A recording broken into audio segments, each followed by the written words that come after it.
Lord is, we need to discern, we need to know ano ba ang kalooban ng Diyos. At nalalaman natin yung kalooban ng Diyos sa kanyang mga salita. Amen?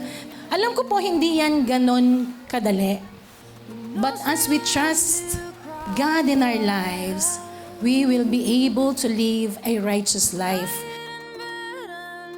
Lahat ng karangalan, binibigay natin sa ating Panginoon. We don't touch nor get the glory belongs to God. Pag pinuri ka, ang bait mo, glory to God. Ang galing mo, glory to God. Ang sipag mo, glory to God. Ay, napakatyaga mo.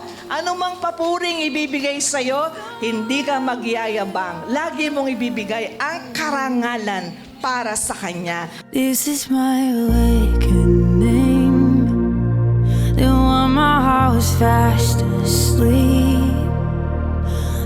The real failure in the kingdom of God is disobedience. Yun ang failure. Mabibigo ka kung hindi ka susunod. Pero kapag tayo po'y nagpapagamit sa Panginoon, kahit ikaw ay nabigo, nagkamali, tayo ka lang, magpatuloy ka lang, sapagkat doon po tayo natututo. At kapag tayo magpapagamit uli, yung dati nating hindi alam, ay bibigyan po ng katugunan ng Panginoon at pasasaganin ng Lord ang ating pong buhay. Kailangang itaas po yung pamantayan ng paglilingkod sa Panginoon.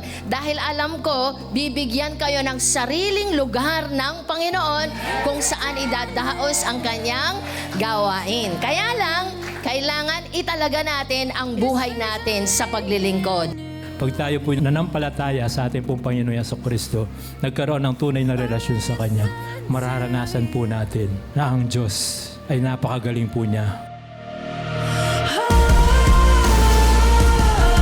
There is nothing wrong with God. God really wants to bless us. But the problem is priority. Nauhuli palagi ang Diyos sa buhay natin. Nagpe-pray ka naman. Masipag ka naman. Mahal mo ang pamilya mo.